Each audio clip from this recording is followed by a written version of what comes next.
Good afternoon बच्चों। Lecture 12 thermodynamics का हम करेंगे आज। इसमें क्वेश्चंस करेंगे, न्यूमेरिकल मेनली।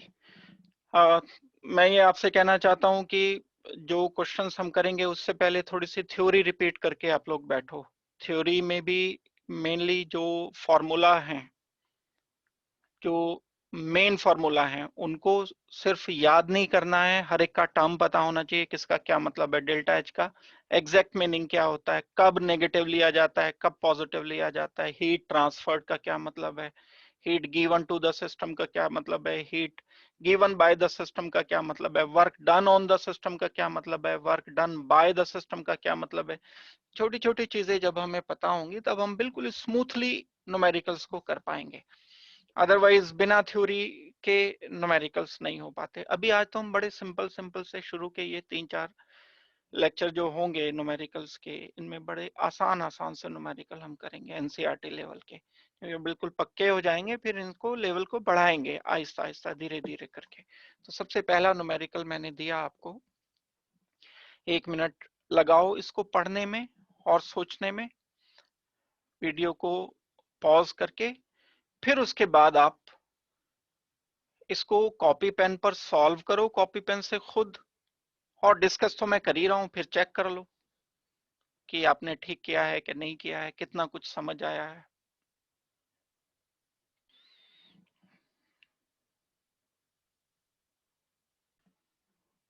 तो आपने पढ़ लिया होगा इसको, न्यूमेरिकल को। बहुत सिंपल सा ये न्यूमेरिकल है। हमें 1 मीटर क्यूब C2H4 दिया है, इथीन दिया हुआ है, और ये एसटीपी पर है। बर्न कर दिया ऑक्सीजन में, मतलब कंबशन कर दिया। और इसके लिए जो केमिकल इक्वेशन है वो ये इक्वेशन गिवन है, जिसका डेल्टा एच नेगेटिव में है, माइनस में है, मतलब हीट इवॉल्व हो रही है, बाहर निकल रही है हीट। इतनी बात तो आप क्लियर समझते हो। अब यहां थोड़ा सा सोचने की बात है कि 1 मीटर क्यूब C2H6 को बर्न किया। 1 मीटर क्यूब का मतलब होता है 1 लीटर, सॉरी 1000 लीटर, ये दिया हुआ भी है।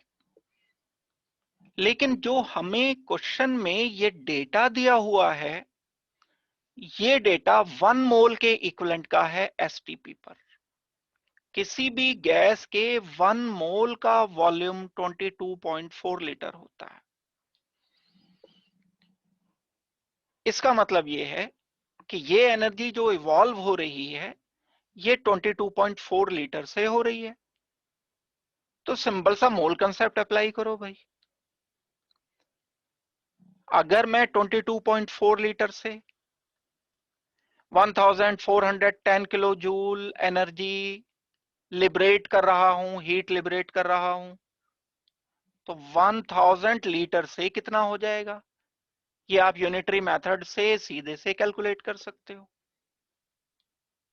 भाई। 22.4 लीटर से minus 1410 kilo joule energy, 1 litre से 1410 माइनस के साथ डिवाइडेड बाई 22.4 एनर्जी लिबरेट हुई। 1 से पता चल गई तो 1000 से आपने उसे मल्टीप्लाई कर दिया। यहां तक तो बात हो गई हमारी क्लियर कि हमने 1 मीटर क्यूब इथीन के कंबशन से जो एनर्जी लिबरेट हुई, वो स्टिक्योमेट्री से हमने कैलकुलेट कर ली, मोल कंसेप्ट लगा करके कैलकुलेट कर ली। लेकिन एक इसमें एक पॉइंट और दिया हुआ है, एज्यूमिंग 70% एफिशिएंसी। एफिशिएंसी एक ऐसी चीज है जो हम जैसे कैलकुलेट करते हैं तो पूरी की पूरी हम बहुत सारी चीजों को मेजर नहीं कर पाते हैं या यूज नहीं कर पाते हैं। डेली लाइफ में फ्रिक्वेंटली ऐसा होता है। थोड़ा सा इस बात को रोक के मैं एफिशिएंसी बताने की आपको कोशिश कर रहा हूं। एफिशिएंसी देखो, जैसे हमने कोई खाना पकाने के लिए बर्नर पर कोई चीज रखी, तो जो हीट बर्नर से इसको जा रही है वो 100% नहीं आएगी हीट। कुछ हीट तो एनवायरमेंट में भी चली जाएगी, कुछ हीट इस बर्तन को गर्म करके यहां पर एयर जो है उसे गर्म करके डिसिपेट हो जाएगी। सारी की सारी हीट ट्रांसफर नहीं होगी। हीट जो ट्रांसफर होगी वो कुछ परसेंट होगी, वो 80% हो सकती है, 90% हो सकती है। अगर आप इसे थोड़ा सा ऊंचा करके 1 फीट ऊंचाई पे रख दो तो हो सकता है 10% ही हीट ट्रांसफर हो, और आप थोड़ा सा ऊंचाई पे रख दो हो सकता है 2% ही हीट ट्रांसफर हो पाए। ये है एफिशिएंसी। तो हम यहां एज्यूम क्या करेंगे, एफिशिएंसी 70% हमने एफिशिएंसी एज्यूम की। तो जो भी हमारा डेटा आया है उसका 70% निकाल देना है बस, और कुछ भी नहीं करना। यानी कितना हीट हम यूज कर पाए उसकी 70% कर पाए। कैलकुलेशन तो कहती है, जो हमने कैलकुलेट किया अभी कि 1000 लीटर से हीट का अमाउंट ये आना चाहिए था, लेकिन एफिशिएंसी 70, तो हम 70% कैलकुलेट कर लेंगे। तो बड़ी सिंपल सा एक वे है। तो चलिए कैलकुलेशन इसकी करते हैं, 1 बाय 1 करते हैं। क्योंकि ये 22.4 लीटर हमारे पास है, 1 मोल तो होता है ना, इस जो गिवन इक्वेशन है, गिवन इक्वेशन में 1 मोल है ये, तो 1 मोल से इतनी एनर्जी लिबरेट हो रही है, और 1 मोल का एसटीपी पर वॉल्यूम होता है 22.4 लीटर। ये एनर्जी लिबरेट होगी, प्रोड्यूस हो रही है, माइनस में देने का मतलब प्रोड्यूस कर दिया इन्होंने। तो फिर 1 से अगर ये 22.4 लीटर से इतना हो रहा है तो 1000 से कितना हो जाएगा, 1410 divided by 22.4 multiplied by 1000। Produce हो रही है तो माइनस में तो रखना ही पड़ेगा आपको इसको। ये हमने बोल दिया कि प्रोड्यूस हो रही है इतना हीट। अब ये जो अमाउंट है जो भी आएगा कैलकुलेट करने के बाद इसका 70% निकालना है। 70% निकालने के लिए इसको मैं मल्टीप्लाइड बाई 70 डिवाइडेड बाई 100 कर दूंगा, परसेंटेज जो निकालने का तरीका है हमारा। ये तो तब की बात है जब 100% एफिशिएंसी आ रही है, तब ये वैल्यू आएगी। लेकिन 70% एफिशिएंसी पर हम इसका 70% कैलकुलेट करके बता देंगे। तो हमारी जो एनर्जी लिबरेट हुई, प्रोड्यूस हुई, वो एनर्जी ये प्रोड्यूस होगी, इतना अमाउंट एनर्जी का प्रोड्यूस हुआ, 70% प्रोड्यूस हुई है एनर्जी। डेफिनेटली नेगेटिव में होगी, नेगेटिव रखो आप बिल्कुल शौक से, ऐसा कोई दिक्कत नहीं, लेकिन यहां बोल दिया क्योंकि प्रोड्यूस हो रही है एनर्जी। जितनी भी हीट इवॉल्व होगी उसका मैग्नीट्यूड इनफैक्ट ये है। तो ये हमने किलो जूल में निकाल दिया, किलो जूल में ही हमें गिवन था तो किलो जूल में ये कैलकुलेट कर लिया जाएगा। तो बड़ी आसान सी प्रॉब्लम है। यहां पर एक बात आपको क्या पता चली, एफिशिएंसी हम किस तरह से यूज कर रहे होते हैं। दूसरा न्यूमेरिकल देखते हैं इसके बाद। इसको प्रॉपर तरीके से पढ़ लो पॉज करके पहले, फिर पेपर लेकर के पेन लेकर के सॉल्व करो, फिर उसके बाद सॉल्यूशन देखना कि क्या होगा। देखो आपने पढ़ लिया होगा ये न्यूमेरिकल को। क्या कहा गया है इसमें, ऑक्सीडेशन किया गया आयरन का। ये एक बैलेंस्ड केमिकल इक्वेशन हमें दे दी गई है। ऑक्सीडेशन करने का मतलब है कि हमने कंप्लीटली आयरन को ऑक्सीजन से रिएक्शन कर दिया।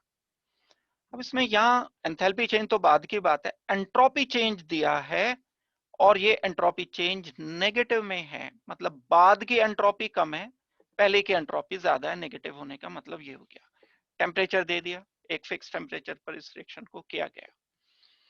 अब जो क्वेश्चन पूछा गया, in spite of negative entropy change of this reaction why reaction is spontaneous. पहला क्वेश्चन, एक ही क्वेश्चन ये है। अब गिवन क्या है इस रिएक्शन के लिए, डेल्टा एच हमें गिवन है, और वो गिवन है -1648 इंटू 10³ जूल पर मोल। इतना अमाउंट हीट का यहां लिबरेट हो रहा है। तो हम इसे दो तरीके से बता सकते हैं, समझा सकते हैं। दोनों तरीके मैं आपको बता दूंगा।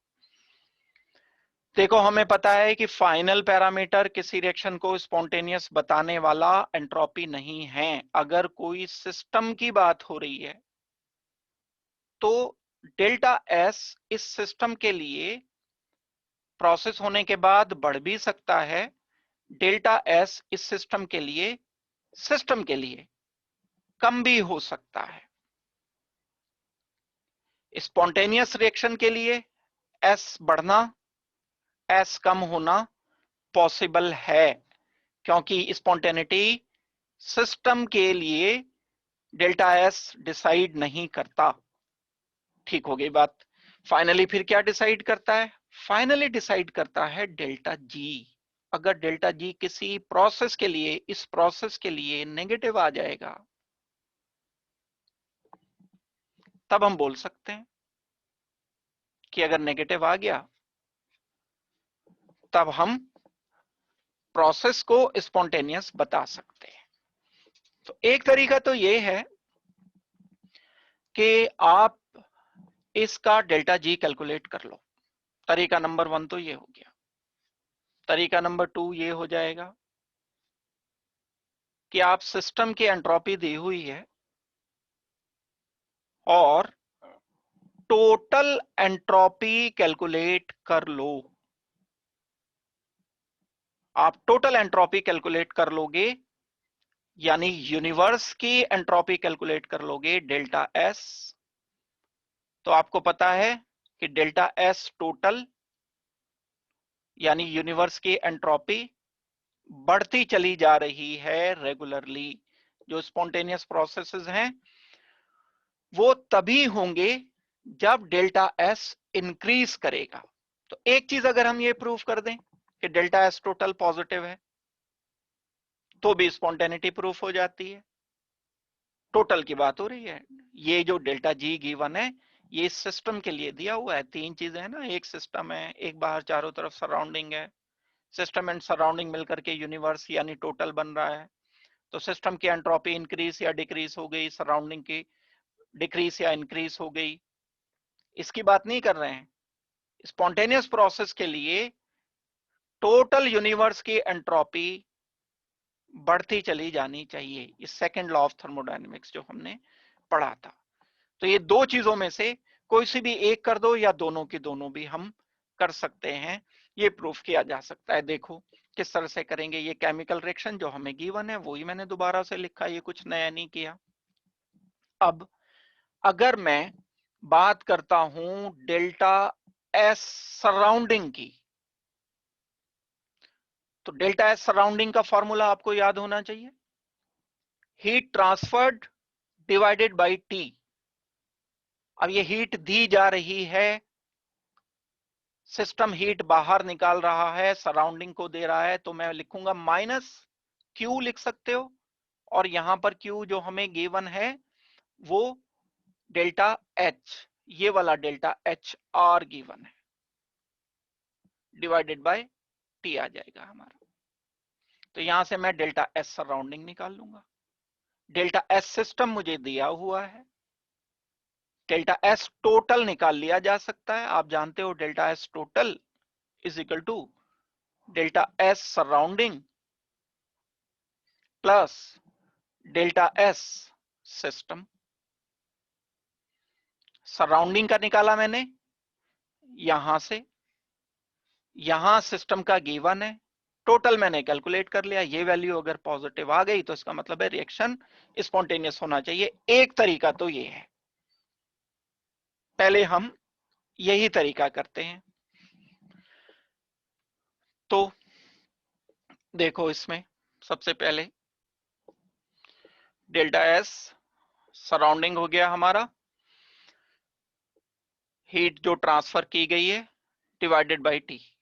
क्यू बाई टी होता है ना, वो फॉर्मूला याद रखना पड़ेगा। डेल्टा एस सराउंडिंग का एक फॉर्मूला लिखा हुआ था, वो देखो, इसीलिए मैं थ्योरी पढ़ने के लिए बोल रहा हूं। ये हमने कर लिया, ये यहां गिवन है, और ये आ जाएगा सराउंडिंग के लिए पॉजिटिव वैल्यू, ध्यान रहे। देखो फिर दोबारा से देख लो, ये सिस्टम है, सिस्टम हीट दे रहा है। जब सिस्टम हीट दे रहा है तो ये माइनस में होगी, दे दिया। सराउंडिंग को तो ये हीट मिल गई ना, प्लस होगी इसके लिए, तो ये प्लस होनी चाहिए। ये माइनस माइनस प्लस होकर के मैंने डिवाइड किया। वेल डेल्टा एस सराउंडिंग हमारी वैल्यू पॉजिटिव में आ गई। जब पॉजिटिव वैल्यू ये आ गई तो मैंने इसको जब मल्टीप्लाई करके, इसको जब मैं डिवाइड करके लिखूंगा तो डेल्टा एस सराउंडिंग मेरा ये आ गया टोटल। ये मुझे गिवन है सिस्टम के लिए -549.4, ये मुझे वैल्यू गिवन है। अब मैं टोटल निकाल सकता हूं इन दोनों का। जब मैं सबमिशन करूंगा तो delta S total will be equal to delta S surrounding plus delta S system. Plus करोगे तो डेल्टा एस टोटल पॉजिटिव आएगा। तो आपको क्या एक्सप्लेन करना है यहां? अब हमारा आंसर पूरा हो चुका है, कर दिया हमने आंसर।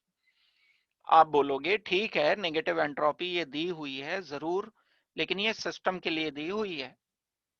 अगर हम टोटल यानी यूनिवर्स की एंट्रोपी चेंज निकालते हैं तो इस प्रोसेस में पॉजिटिव आ रही है, और जब यूनिवर्स की एंट्रोपी चेंज पॉजिटिव आती है जिस प्रोसेस के लिए, वो प्रोसेस स्पॉन्टेनियस होता है। एक बात हो गई पूरी। दूसरी बात यह कि आप डेल्टा जी निकाल दो, डेल्टा जी नेगेटिव निकलना चाहिए। हमारे पास डेल्टा एच की वैल्यू है, ये वैल्यू डेल्टा एच की गिवन है हमें। हमारे पास डेल्टा एस सिस्टम की वैल्यू सराउंडिंग की या टोटल की नहीं, सिस्टम की वैल्यू हमें गिवन है। ये सिस्टम की तो है, डेल्टा जी सिस्टम के लिए निकालना है तो सिस्टम के लिए एच, सिस्टम के लिए एस और सिस्टम के लिए जी कैलकुलेट किया जाएगा। तो स्पॉन्टेनियस प्रोसेस के लिए हम जानते हैं, क्योंकि ये एक्सोथर्मिक रिएक्शन है, चलो ये तो हो गया, ये तो हमने कर ही लिया। जो हमारे पास एक फॉर्मूला है delta G is equal to delta H minus T delta S, तो यहाँ डेल्टा एच हमें गिवन है -1648 इंटू 10⁻³ जूल पर मोल। टेम्परेचर हमें फिक्स गिवन है 298 केल्विन, और हमें गिवन है डेल्टा एस -549.4, ये हमें एस गिवन है। तो अब मैं ये तीनों वैल्यूज यहां रख के जब डेल्टा जी कैलकुलेट करूंगा तो ये डेल्टा जी नेगेटिव वैल्यू आती है। नेगेटिव वैल्यू आना इंडिकेट करता है कि ये स्पॉन्टेनियस प्रोसेस है। एक क्वेश्चन हम ये आराम से आसानी से सोच सकते हैं। बड़ा सिंपल सा क्वेश्चन है, लेकिन पहले थ्योरी से रिलेट करना पड़ेगा आपको इसको, तब जाकर के हम इस क्वेश्चन को आगे सोच पाएंगे। चलो नेक्स्ट क्वेश्चन देखते हैं, इसके बाद दूसरे क्वेश्चन पर आते हैं। ये हमें एक क्वेश्चन गिवन है, ये वैल्यू आर की है, गैस कांस्टेंट जो है यहाँ पर आर की वैल्यू पता होनी चाहिए, ना भी गिवन हो तो भी आपको सोचना पड़ेगा। तो आप इसे पहले 1 मिनट लगाओ, अपने हिसाब से सोचो, करो, और करने के बाद फिर क्रॉस चेक करो। देखो पढ़ लिया होगा आपने इसको, क्वेश्चन को, बड़ा आसान सा क्वेश्चन है। एक हमें साइनामाइड दिया हुआ है, कंपाउंड है ये, कोई भी, उससे मतलब नहीं है कि क्या इसका स्ट्रक्चर है क्या, ये बस रिएक्शन से मतलब है और इसकी हीट चेंज से मतलब है। Dioxygen was carried out in bomb calorimeter, ये थोड़ा सा आपको सोचना पड़ेगा कि ये क्या चीज होती है। कैलोरीमीटर हीट को नापने के लिए एक एपरेटस होता है। कोई भी केमिकल रिएक्शन हम करते हैं किसी एक बिल्कुल क्लोज्ड इंसुलेटेड सिस्टम में, जिससे हीट बाहर ना निकल पाए, बिल्कुल जैकेट्स इसके चारों तरफ लगी हुई होती हैं, बंद होता है बिल्कुल, ये ध्यान रहे। बंद होता है तो मतलब वॉल्यूम नहीं बढ़ने देना हमने, कांस्टेंट वॉल्यूम रखा जाएगा, ये बात सोच लेना अच्छी तरह से। तो जितने भी कैलोरीमीटर हैं, जो बॉम्ब कैलोरीमीटर हैं, वो कांस्टेंट वॉल्यूम पर काम कर रहे होते हैं। ध्यान रहे, तभी यहां पर डेल्टा यू की बात की है इन्होंने, डेल्टा एच की बात नहीं की गई है। डेल्टा यू क्या मतलब है इस डेल्टा यू का? जब कोई अंदर केमिकल रिएक्शन हुआ, ए प्लस बी, ये बन गया हमारे पास कोई सी, हीट जो इवॉल्व हुई, एनर्जी जो इवॉल्व हुई, वो यहां एब्जॉर्ब हो गई, उसको नाप लिया गया कि कितनी एनर्जी एब्जॉर्ब हुई है। बस इस कैलोरीमीटर का नाम से ही पता चल रहा है, कैलोरी, कैलोरी मतलब एनर्जी, हीट, मीटर नापने का तरीका, एपरेटस। तो ब्लास्ट करते हैं मतलब कंबशन करते हैं, ऑक्सीजन कंप्लीटली रिएक्शन करते हैं, इसलिए इसे बॉम्ब कैलोरीमीटर बोला जाता है। इस पर्टिकुलर रिएक्शन के लिए, ये जो गिवन रिएक्शन है इसके लिए डेल्टा यू मतलब कांस्टेंट वॉल्यूम पर ये सारी प्रक्रिया हो रही है, वॉल्यूम नहीं बढ़ने दिया जा रहा है। ये आ गया हमारा किलो जूल में गिवन है। Calculate enthalpy change delta H, enthalpy change हमें पता करना है। थर्मोडायनेमिक्स का सीधा सीधा फर्स्ट लॉ है, उसे मॉडिफाइड फॉर्म में रखना पड़ेगा। Delta H is equal to delta U energy change plus P delta V करते थे आप, वॉल्यूम चेंज नहीं हुआ उन्हें दिया जा रहा है। आइडियल गैस के लिए पीवी इजिकल टू एनआरटी से हमने इसे रिप्लेस किया था, याद करो उस बात को। पीवी को हमने क्या लिख दिया था, डेल्टा एन आर टी। इसको जब मैं रिप्लेस कर दूंगा तो ये गैसियस सब्सटेंस के लिए हो पाएगा। ये वॉल्यूम, ये मोल चेंज सिर्फ डेल्टा एन जी गैसियस के लिए, सॉलिड के जो मोल्स चेंज होंगे उसके से तो कोई प्रेशर पर कोई फर्क नहीं पड़ने वाला है, नेग्लेक्ट कर दिए जाते हैं। इसलिए तो ये जो change in number of moles लिए जाएंगे गैसेस के लिए जाएंगे, कि आर गैस कांस्टेंट हो गया, कितने टेम्परेचर पर हमने रिएक्शन किया ये हो गया। तो मेरी इक्वेशन क्या आ गई मेरे पास, delta H is equal to delta U plus delta N gases के मोल्स में चेंज, ये गैस के मोल में चेंज, ये प्रोडक्ट के मोल्स का समीशन माइनस रिएक्टेंट के मोल का समीशन, ये डेल्टा एन है। आर हो गया, टी हो गया, ये इक्वेशन अप्लाई हो जाएगी तो हमारा डेल्टा एच आ जाएगा। डेल्टा एच हम फाइंड कर लेंगे, यू हमें गिवन है, डेल्टा एन मैं यहां से निकालूंगा अभी अंतर करके, आर मुझे दिया हुआ है, बस थोड़ा सा ध्यान रखना है, आर जूल में है, ये किलो जूल में चल रहा है सारा काम, इसको किलो जूल में कन्वर्ट करना पड़ेगा, 1000 से डिवाइड करना पड़ेगा, तो ये भी किलो जूल में हो जाएगा, कोई दिक्कत की बात नहीं है। और टेम्परेचर हमें गिवन है 298 केल्विन, ये टेम्परेचर हमें गिवन है। ये सारी बातें हमें पता चल गई, उठा के वैल्यूज रखना काम बाकी रह गया आपका। तो चलिए करते हैं ऐसे, ये तो इक्वेशन दोबारा से ही लिखी गई वही जो गिवन है। डेल्टा एन जो हमारा प्रोडक्ट है उसका 1 मोल है, 1 मोल है, गैस का लेना है सिर्फ, लिक्विड का नहीं लेना है, सॉलिड का नहीं लेना है, कोई अगर होता सॉलिड का तो इसको हमें नहीं लेना होगा। फिर मैं इसको प्लस करता हूं गैस का, इसको प्लस करता हूं, इन दोनों को प्लस करके 1 प्लस 3/2 ये मैंने किया। सोडियम साइनाइड सॉलिड है भाई, ये थोड़ा सा करेक्शन करना पड़ेगा, ये सॉलिड है, इसे नेग्लेक्ट किया जाएगा, ये सॉलिड है, ये गैस यहां पर नहीं है, यहां से ही लिखा है ये गैस नहीं है, ये प्लस नहीं होगा, ये तो सॉलिड है, बस 3/2 से 3/2 रहेगा, तो 1 माइनस 3/2 मैं कर दूंगा, 1 प्लस 1 माइनस 3/2, 1 प्लस 1 क्या हो गया, ये number of moles of product minus number of mole of reactant, सिर्फ गैस गैस के, डेल्टा एन क्या होगा, number of moles of product summation minus number of moles of reactant summation, सिर्फ gaseous molecule का, सॉलिड लिक्विड का नहीं। तो ये मेरे पास डेल्टा एन 1/2 आ गया।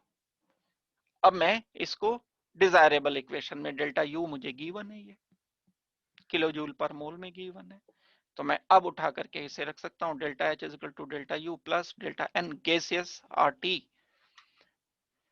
जब ये वैल्यू रखी जाएगी तब ये पूरा का पूरा तो माइनस में है, ये पूरा हम सॉल्व कर लेंगे, सॉल्व करने के बाद ये माइनस में वैल्यू आ गई, ये प्लस में वैल्यू आ गई, जब अंतर निकाला जाएगा इसका तो वो डिफरेंस आ गया। ये 1000 से क्यों किया, मैंने अभी बताया था, किलो जूल पर मोल करने के लिए। तो यहां हमारा ये जो आंसर आ गया -741.7615 किलो जूल पर मोल में ही आंसर आया। भाई ये इसकी यूनिट देख लो, जूल पर केल्विन अगर मैं यहाँ रखता हूं नीचे तो ये केल्विन आ गया, ये के से के कट गया, बस क्या बचा जूल या किलो जूल, 1000 से डिवाइड कर दिया तो किलो जूल पर मोल ही बचा ये, तो दोनों को प्लस कर दिया, एल्जेब्रिक सम कर दिया, तो ये फाइनल हमारा आंसर होगा जो मैंने आपको बताया। बड़ा सिंपल सा क्वेश्चन था, लेकिन मैं थोड़ा एक्सप्लेन इसलिए कर रहा हूं इसको ताकि आपको थ्योरी भी अच्छी तरह से क्लियर हो जाए। नेक्स्ट क्वेश्चन हम देखते हैं, for an isolated system delta U is equal to 0। Isolated system का मतलब बिल्कुल अलग थलग पड़ा हुआ सिस्टम है, मटेरियल आप बाहर नहीं निकाल सकते, मटेरियल आप अंदर नहीं भेज सकते इसके। What will be delta S if two gases are mixed. Delta S बताना है, मतलब सीधी सी बात है, न्यूमेरिकल वैल्यू तो बता ही नहीं सकते हम, ये बताना है कि पॉजिटिव होगा कि नेगेटिव होगा। सोचो 1 मिनट के लिए, पॉज कर लो और सोच लो। देखो ये बिल्कुल टिपिकल एग्जाम्पल है वो जो हमने क्लास में किया था डिफ्यूजन ऑफ गैसेस का। ये आइसोलेटेड सिस्टम लिया हमने, एक पार्टीशन से इसको सेपरेट कर रखा है, यहां पर गैस ए के मॉलिक्यूल्स हैं, यहां गैस बी के मॉलिक्यूल हैं दूसरे पार्टीशन में। अब हम क्या करते हैं, इसको यहां से बिना इसको खोले हुए चारों तरफ से कवर ही रहने देते हैं, कोई सिस्टम ऐसा करते हैं कि ये यहां से पार्टीशन हट जाए, तो गैस ए के मॉलिक्यूल गैस बी के मॉलिक्यूल में मिक्स होना शुरू हो जाएंगे डिफ्यूज होकर के। इस प्रोसेस में कोई हीट चेंज नहीं होती, डेल्टा यू इसलिए क्योंकि वॉल्यूम कांस्टेंट है बिल्कुल, यहां पर जो फाइनली ये दिया हुआ है इसमें कुछ भी अंतर नहीं आएगा, जितना पहले दोनों के समीशन था वॉल्यूम का, बाद में भी उतना ही वॉल्यूम आएगा। तो डेल्टा यू का मतलब ये हो गया कोई एनर्जी ना तो हीट दी गई इसको, ना हीट इससे बाहर निकली, लेकिन रैंडमनेस में इंक्रीमेंट आ गया। रैंडमनेस में इंक्रीमेंट आने का मतलब बाद की एंट्रोपी ज्यादा पहले की एंट्रोपी कम। जब बाद की एंट्रोपी ज्यादा पहले की एंट्रोपी कम है तो एंट्रोपी पॉजिटिव होगी, एंट्रोपी चेंज पॉजिटिव होना चाहिए। आप ऐसे भी बोल दो कि 0 से ज्यादा होना चाहिए। तो ऐसे सिस्टम के लिए जब दो गैसेस को मिक्स किया जाता है और ना तो हीट बाहर दी जाती ना हीट अंदर ली जाती है, इंटरनल एनर्जी में कोई चेंज नहीं किया जाता, तब क्योंकि एंट्रोपी पहले वाली एंट्रोपी कम थी बाद वाली एंट्रोपी ज्यादा हो गई, तो S2 माइनस S1 करते हैं ना एंट्रोपी। S2 क्या है, मिक्स होने के बाद की एंट्रोपी जो कि ज्यादा है, S1 क्या है, मिक्स होने से पहले की एंट्रोपी जो कि कम है, तो डेल्टा S ये हो जाएगा। डेल्टा S पॉजिटिव वैल्यू आएगी, पॉजिटिव वैल्यू का मतलब 0 से ज्यादा वैल्यू आनी चाहिए ये। तो बड़ा सिंपल सा हमारा एक्सप्लेनेशन रहेगा ये। दूसरी प्रॉब्लम देखते हैं हम इसके बाद।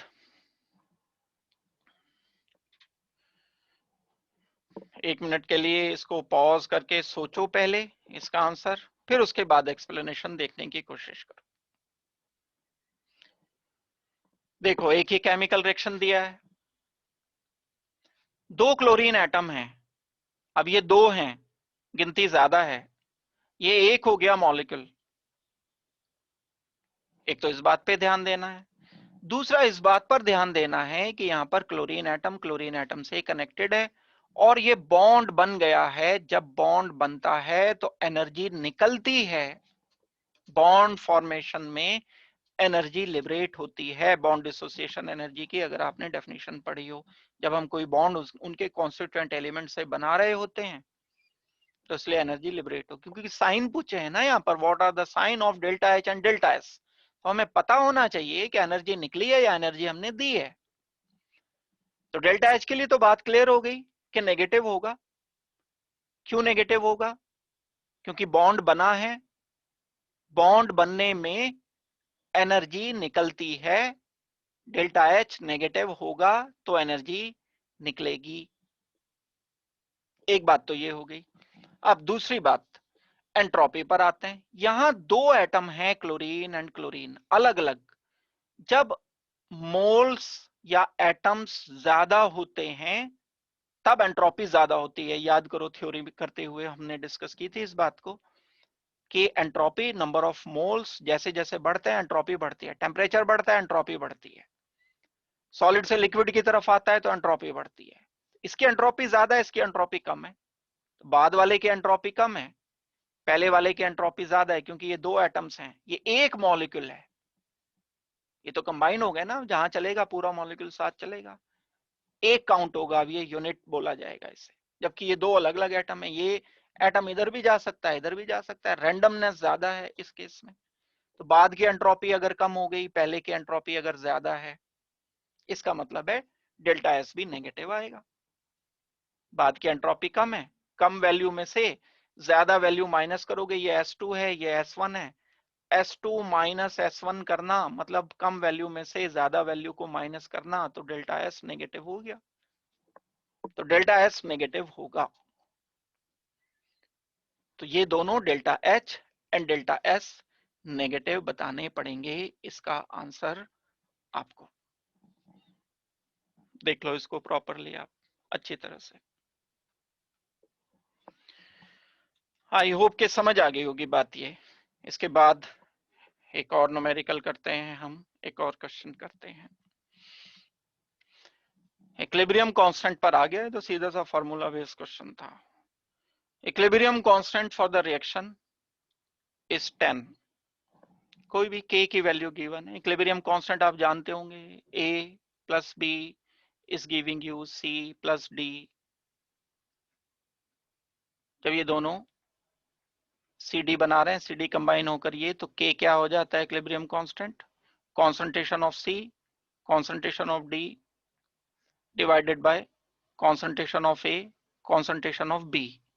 इतनी भी बात से मतलब नहीं, बस ये वैल्यू इनका रेशो जब इक्विलिब्रियम आ जाता है तब ये रुक जाते हैं और इनका रेशो कांस्टेंट हो जाता है। ये इक्विलिब्रियम कांस्टेंट है जो गिवन है हमें, K गिवन है। What will be the value of delta G standard gives free energy change की वैल्यू हमें बतानी है। R गिवन है, बताओ सजा के दिया हुआ है क्वेश्चन करने के लिए, क्या लिखते हो?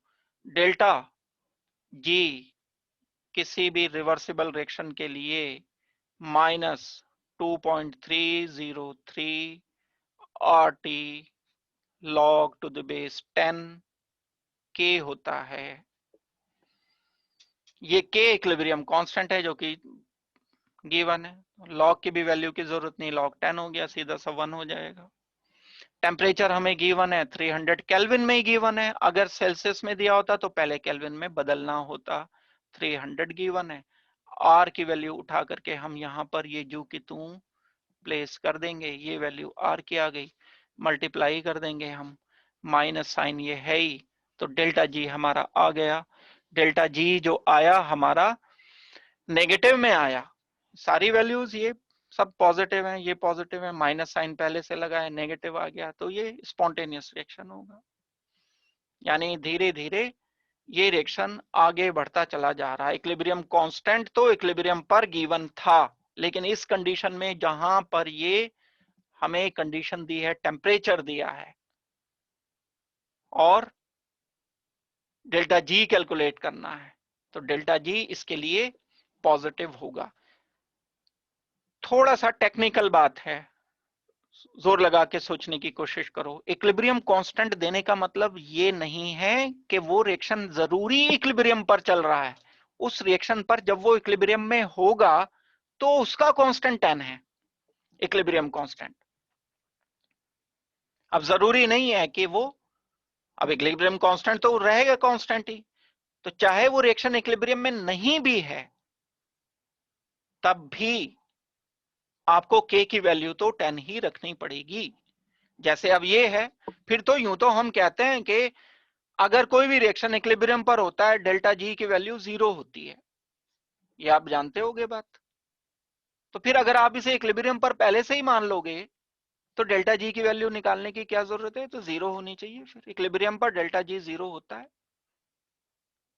इनका कहने का मतलब ये है कि ये रिएक्शन अगर इक्विलिब्रियम पर होगा तब K की वैल्यू 10 होगी, लेकिन इस पर्टिकुलर टेम्परेचर पर G क्या है, यानी उसकी दिशा पूछी जा रही है रिएक्शन की, वो चल किधर रहा है।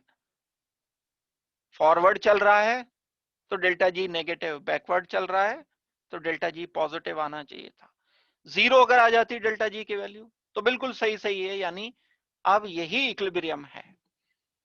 तो फिलहाल यहाँ क्योंकि आंसर हमारा नेगेटिव में आ रहा है डेल्टा जी, तो ये इक्विलिब्रियम अचीव करेगा, यानी चल रहा है, डायनेमिक है ये। तो वेल यही हमारा नेट रिजल्ट निकल जाएगा। स्पॉन्टेनियस है ये रिएक्शन जो चला रखा है हमने। आई होप कि ये बात आपको अच्छी तरह से समझ आ गई होगी। इसके बाद नेक्स्ट प्रॉब्लम करते हैं हम, दूसरी एक और प्रॉब्लम। log 10 की वैल्यू, अगर ये 10 सीधा सीधा दिया, यहाँ तो 1 आ गया, लेकिन अगर ये नहीं दिया होता 10 कुछ उल्टा सीधा होता, तो log टेबल से देखना आना चाहिए आपको log की वैल्यू, ताकि हम रख सकें। log टेबल भी सीखनी पड़ेगी कि log टेबल को हम किस तरह से देखते हैं, क्योंकि एग्जाम में अभी तक कैलकुलेटर अलाउड नहीं है कि आप कैलकुलेटर से log निकाल लोगे। टाइम लगा करके सीख लेना इसको। नेक्स्ट क्वेश्चन देखते हैं। अब इस पर थोड़ा सा टाइम लगाओ, और टाइम लगाने के बाद फिर आप इसे सॉल्व करके मुझे बताओ।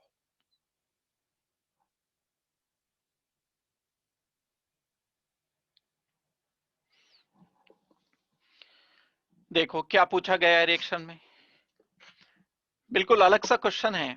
Electron gain enthalpy of fluorine from the data given below. Electron gain enthalpy होती क्या है पहले ये देख लें, आगे बढ़ने से पहले एक लाइन तो समझें कि है क्या है। जब फ्लोरीन एक इलेक्ट्रॉन ले लेता है तब F नेगेटिव बन जाता है। अगर ये काम गैसियस स्टेट में आइसोलेटेड एटम का हो रहा है, डेफिनेशन की बात हो रही है, मैं इसीलिए डेफिनेशन को जोर दे करके पढ़ने की कोशिश करता हूं, पढ़ाने की कोशिश करता हूं। आइसोलेटेड गैसियस एटम का 1 मोल जब एक इलेक्ट्रॉन लेता है, तो गैसियस स्टेट में ही आयन बनने में जो एनर्जी लिबरेट होती है, that is called as electron gain enthalpy. EA से हम इसे रिप्रेजेंट करते हैं, ये निकालनी है। अब ये कैसे निकलेगी भाई, डेटा देखें क्या क्या क्या दिया हुआ है। डेटा दिया हुआ है delta H of formation of KF। Formation का मतलब क्या होता है, डेल्टा H का मतलब उसके कॉन्स्टिट्यूएंट एलिमेंट से जब वो बनाया जाता है। K पॉजिटिव दिया होगा हमें F नेगेटिव दिया होगा। कॉन्स्टिट्यूएंट आयन से हमें KF बना दिया होगा, सॉलिड बनाया होगा, और ये गैसियस स्टेट में रहे होंगे। तब हम इनको बोलते हैं कि ये इसका डेल्टा H हमें दिया हुआ है, हीट ऑफ फॉर्मेशन। इसकी सब्लिमेशन एनर्जी दी हुई है।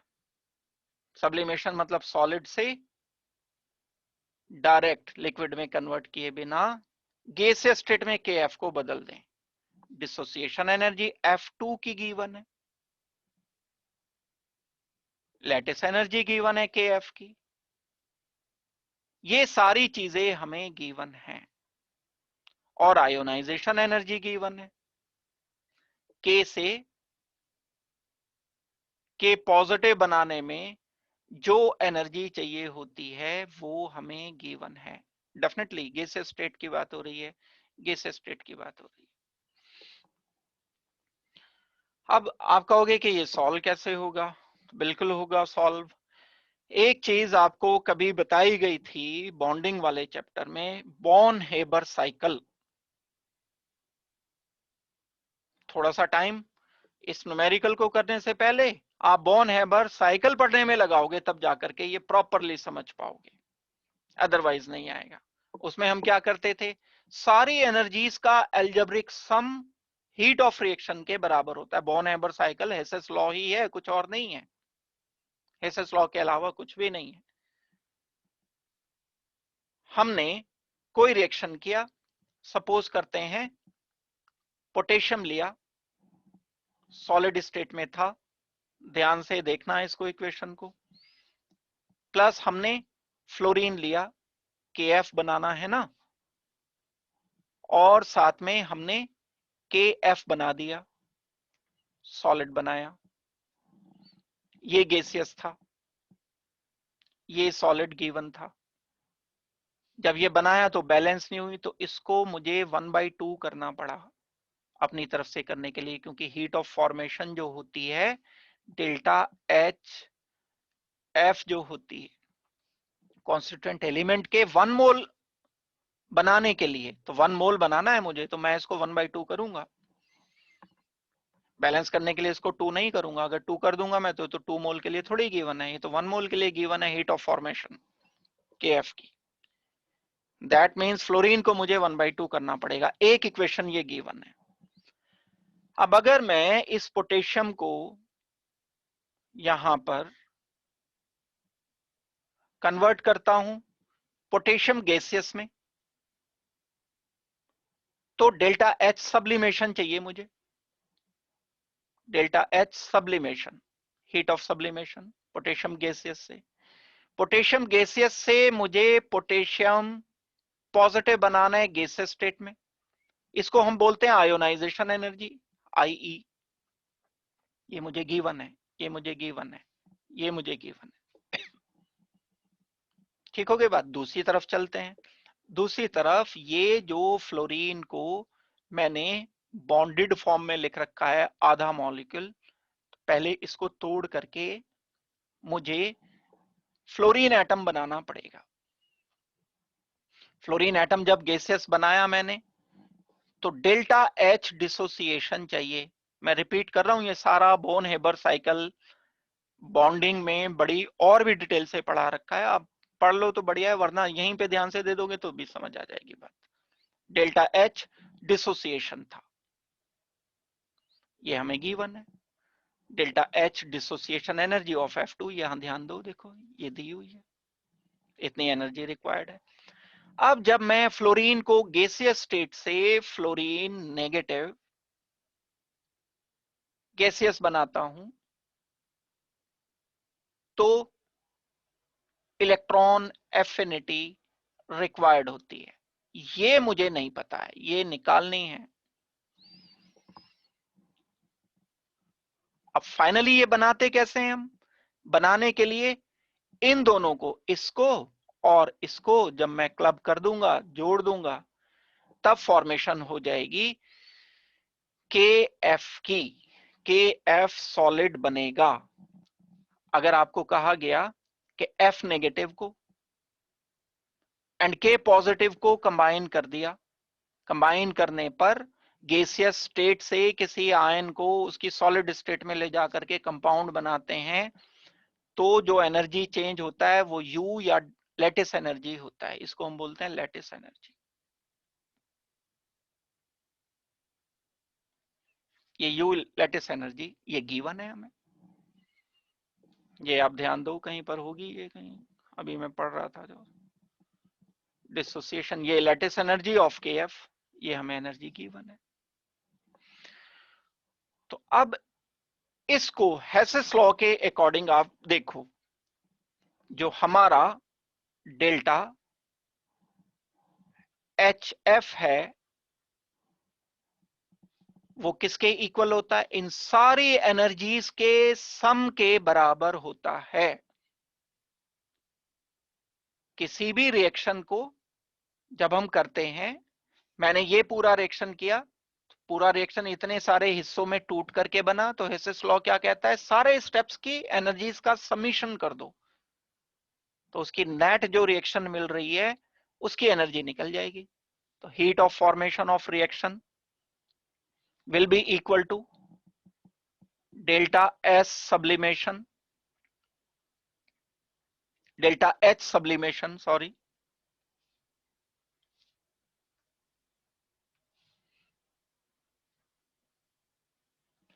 plus ionization energy plus delta H dissociation plus electron gain enthalpy plus lattice energy। ये हमारे पास नेट रिजल्ट है। अब इसमें सारी वैल्यूज हमें गिवन है, बस एक वैल्यू नहीं दी हुई है। हमें EA नहीं दिया हुआ है, यही हमसे पूछा है। U हमें दिया हुआ है, डेल्टा H डिसोसिएशन दिया हुआ है, IE हमें दिया हुआ है, डेल्टा H सब्लिमेशन दिया हुआ है, ये दिया हुआ है। तो आप इस इक्वेशन में रख करके कैलकुलेट कर लो। EA इलेक्ट्रॉन गेन एंथैल्पी, यानी इस स्टेप की फ्लोरीन के एक एटम को, एक मोल को गैसियस स्टेट में आइसोलेटेड फॉर्म में जब एक इलेक्ट्रॉन देते हैं तो गैसियस स्टेट में आयन बनने में जो एनर्जी लिबरेट होती है वो एनर्जी कहलाती है इलेक्ट्रॉन गेन एंथैल्पी। तो बस वैल्यू पुट करनी है, बस अब यहां इसमें इससे ज्यादा हमें कुछ नहीं करना है। अब ये वैल्यूज कैसे पुट होंगी? EA को यहीं रोक लो, डेल्टा HF इसको इधर ले जाओगे माइनस, इधर ले जाओगे माइनस, इधर ले जाओगे माइनस, इधर ले जाओगे माइनस। अब जो वैल्यूज गिवन है वो वैल्यूज यहां पर रख दोगे। बॉर्न हेबर साइकिल पढ़ लेना, अगर आप कमांड चाहते हो इस वाले टाइप के क्वेश्चंस पर तो आप बॉर्न हेबर साइकिल पढ़ लोगे। ये तो मैंने अभी बताया, डेल्टा HF, डेल्टा सब्लिमेशन, बाकी सब ये सब का समेशन हो करके आ जाएगा।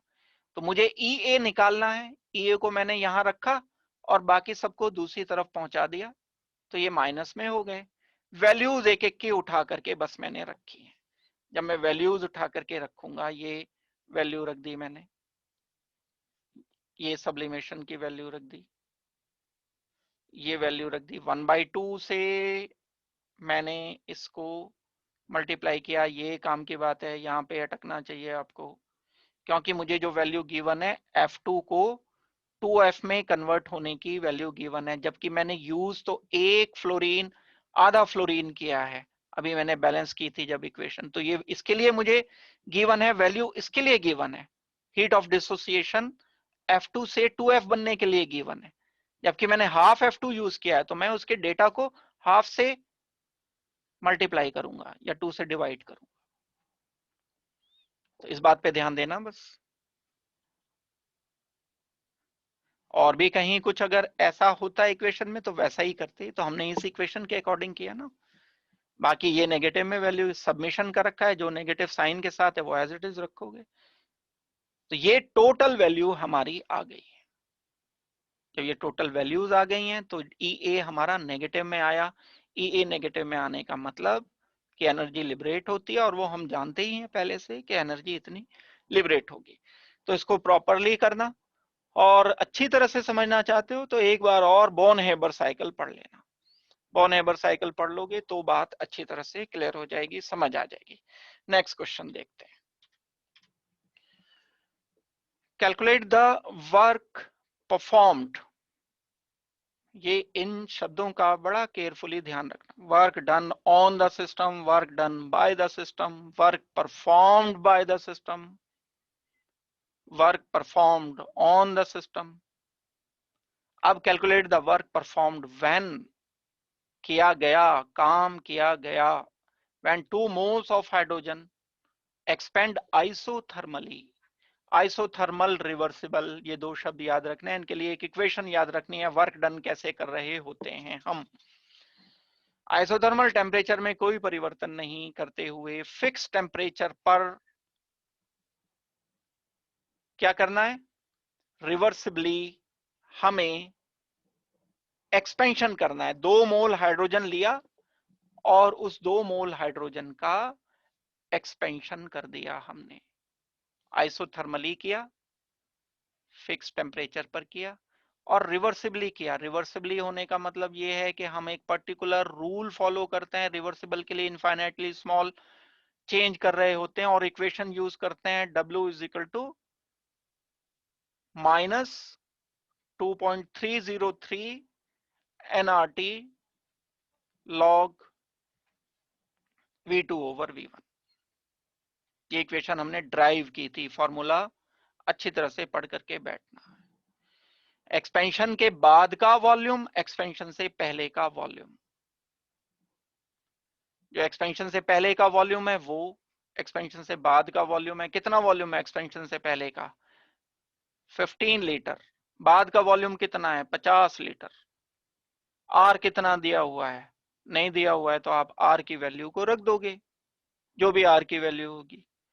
इसके अलावा हम यहां पर टी कितना रखेंगे? टी हमें रखना होगा 25 डिग्री सेल्सियस। केल्विन में बदलोगे 298 केल्विन हमें रखना होगा। एन कितना रखोगे? 2 रखोगे। 2.303 बस यहां पे अब log V2 over V1 50 over 15, तो किसी भी तरह से कैलकुलेट कर लो आप। log m ओवर n का एक फॉर्मूला होता है log m minus log n। Calculate करने के ये तरीके हैं, या आप डिवाइड करके जो वैल्यू आए उस वैल्यू को टेबल से देख करके डायरेक्ट भी कर सकते हो, या log m माइनस n से सिंप्लीफाई करने की कोशिश कर सकते हो सकता है बिना टेबल के ये सॉल्व हो जाए सिंप्लीफाई हो करके। तो ये वैल्यू हमने निकाली, ये वैल्यू जो निकलेगी वो नेगेटिव में वैल्यू निकल गई। तो वर्क परफॉर्म हुआ है वही हमें दिया हुआ है, वर्क जो है किया गया है। तो हमारा जो भी आंसर आए तो इसको करना, मैं एक स्टेप तो कम से कम बता ही रहा हूं, ये वाला स्टेप, और ये वैल्यू पुट करके मैं बता रहा हूं, बाकी आप इसमें खुद करोगे, इसको खुद से सॉल्व करना। V2 की वैल्यू कितनी है? 50। V1 की वैल्यू कितनी है? 15। Temperature 298 kelvin. R की वैल्यू कांस्टेंट है रखोगे, N की वैल्यू 2 है। जो भी आंसर आएगा इसको कैलकुलेट कर लोगे।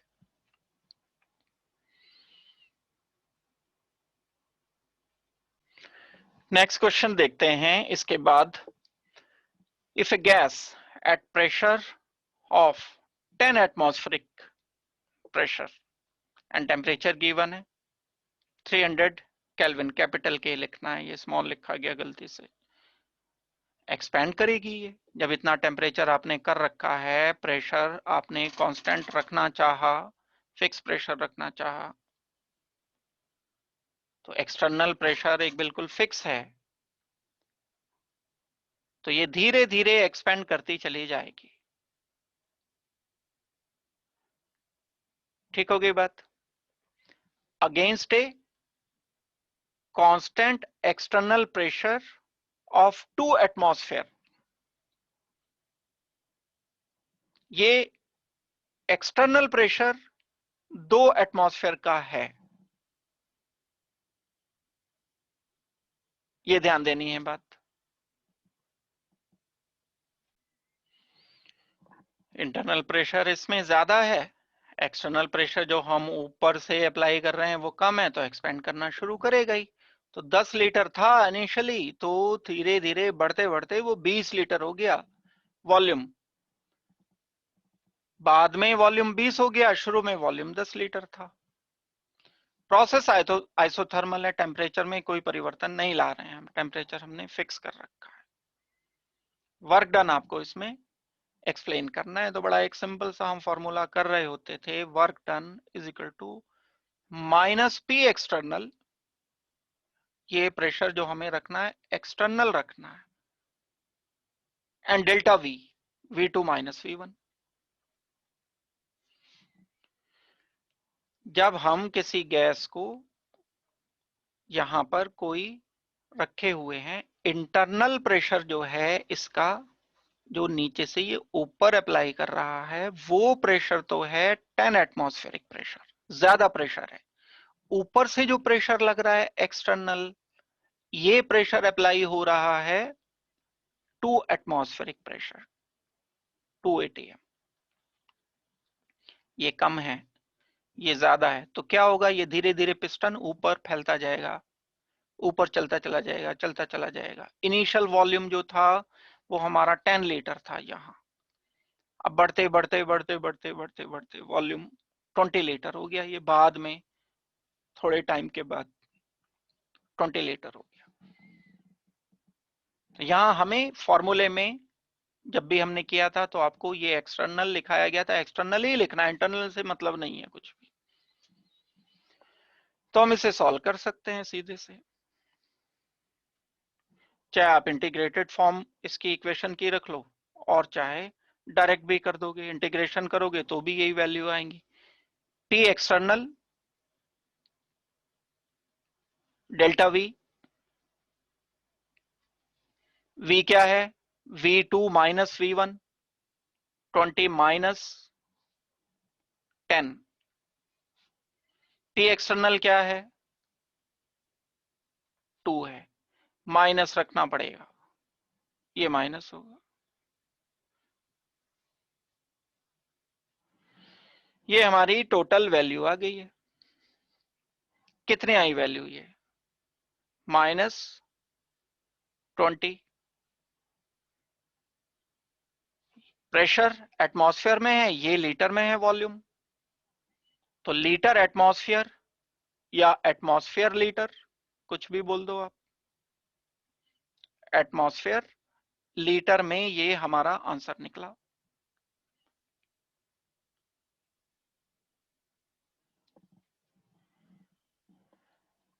अगर हम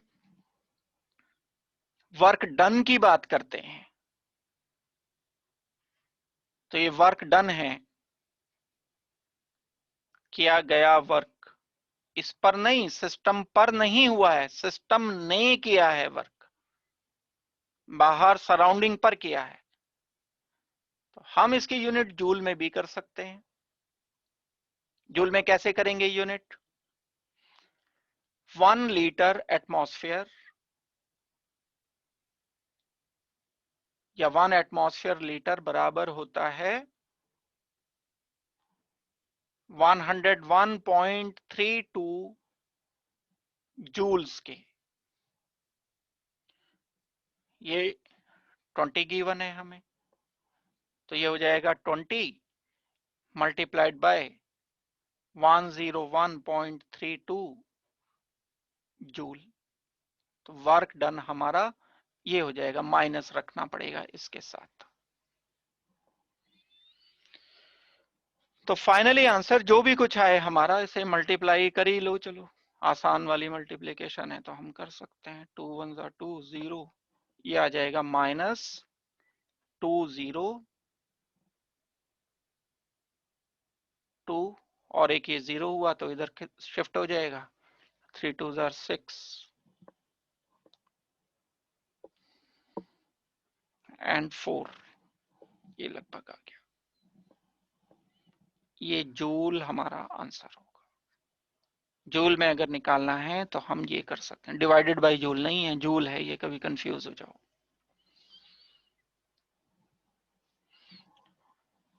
एक ये प्रॉब्लम हम सोच सकते हैं, आसानी से इसको कर सकते हैं। फर्दर एक क्वेश्चन और करते हैं। एक क्वेश्चन ये करते हैं, इसे थोड़ा सा पढ़ो जल्दी से और 1 मिनट लगाओ इस पर पॉज करने के बाद।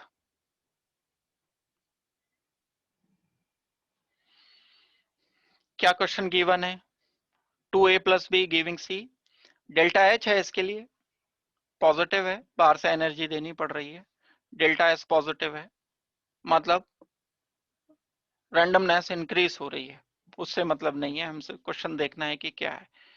At what temperature will the reaction become spontaneous. अब स्पॉन्टेनिटी की जहां बात आई, वहां final deciding factor delta G है। इसके चक्कर में मत पड़ जाना कि ये पॉजिटिव है तो है ही स्पॉन्टेनियस ना, ये सिस्टम का दिया हुआ है।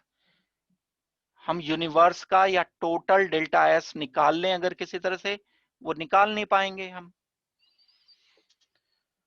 तो डेल्टा एस की जगह हम सीधे सीधे, और टेम्परेचर की बात की है, टेम्परेचर तो दूर दूर तक नहीं पता चल पाएगा, तो डेल्टा जी की तरफ चलो। Delta G is equal to, क्या फॉर्मूला होता है, delta H minus T delta S. Delta S हमें पता है, डेल्टा एच हमें पता है, टेम्परेचर हमसे पूछा है, डेल्टा जी हम नेगेटिव लाना चाहते हैं। अब कितना नेगेटिव लाना चाहते हैं, तो वैसे तो कुछ भी नेगेटिव वैल्यू रख के आप कर दो कि इतने टेम्परेचर पर नेगेटिव कोई भी अपनी मर्जी से वैल्यू रख दो, तो आपको पता चल जाएगा कि टी कितना आए। लेकिन इसका एक और आसान तरीका भी है, आप ये मान लो कि इक्विलिब्रियम है, डेल्टा जी 0 है, 0 जब ये हो जाएगा तो इक्विलिब्रियम पर रिएक्शन आ जाएगा, delta H minus T delta S हो जाएगा। अब यहां से डेल्टा एच की वैल्यू एंड डेल्टा एस की वैल्यू रखकर मैं टी कैलकुलेट कर सकता हूं। तो मुझे पता चल गया कि इतने टेम्परेचर पर इक्विलिब्रियम पर रहेगा रिएक्शन, लेकिन इससे ज्यादा टेम्परेचर पर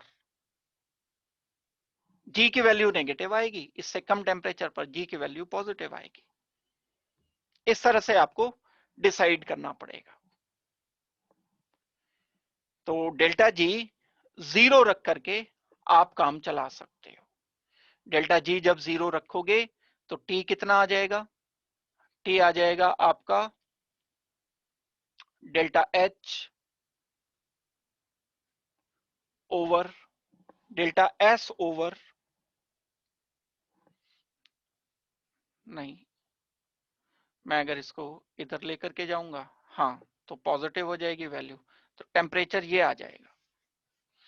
डेल्टा एच मुझे गिवन है, डेल्टा एच गिवन है 400 किलो जूल पर मोल, डिवाइडेड बाय डेल्टा एस मुझे गिवन है 0.2 किलो जूल पर मोल पर केल्विन। ये टेम्परेचर केल्विन, ये पर केल्विन है, ये नीचे है तो ये ऊपर पहुंच करके टेम्परेचर मुझे पता चल गया। जो टेम्परेचर आया वो इक्विलिब्रियम पर टेम्परेचर है, उस टेम्परेचर से ऊपर ऊपर रखना पड़ेगा टेम्परेचर आपको रिएक्शन को स्पॉन्टेनियस करने के लिए। उस टेम्परेचर से नीचे अगर आपने रखा तब ये रिएक्शन फॉरवर्ड नहीं हो पाएगा। तो देखो एग्जैक्ट टेम्परेचर की वैल्यू सॉल्व की हुई होगी, देख लेते हैं हम इसमें। ये delta G delta H minus T delta S है, हमने एज्यूम कर लिया कि इक्विलिब्रियम में है। ये नेगेटिव भी एज्यूम कर सकते हो आप अपनी तरफ से कोई वैल्यू रख करके, जो भी टेम्परेचर आए, क्योंकि हमें कोई एक फिक्स नहीं बताना है। तो T is equal to solve किया, डेल्टा जी 0 रख दो तो सारा ये 0 आ जाएगा, डेल्टा एस इधर आ जाएगा at equilibrium, delta H over delta S. ये कैलकुलेशन जब हमने की तो T is equal to 2000 kelvin आ गया। 2000 केल्विन पर इक्विलिब्रियम, उससे ऊपर डेल्टा जी नेगेटिव, उससे नीचे डेल्टा जी पॉजिटिव। तो ये कुछ न्यूमेरिकल्स मैंने आपको कराए। अगले सेशन में फिर हम थोड़े से इससे ऊपर के लेवल के न्यूमेरिकल करेंगे। थ्योरी पक्की करो, फॉर्मूला पक्के करो, अच्छी तरह से रिपीट कर लोगे फॉर्मूला कम से कम, और इनको भी, ये जो न्यूमेरिकल्स कराए हैं इनको भी थोड़े टाइम के बाद, 1 दिन के 2 दिन के बाद फिर दोबारा से एक बार रिपीट करोगे। एनसीईआरटी की प्रॉब्लम थी ये ज्यादातर, तो आराम से हो जाएंगी। आज के लिए हम इतना ही करते हैं। Thank you, thanks a lot.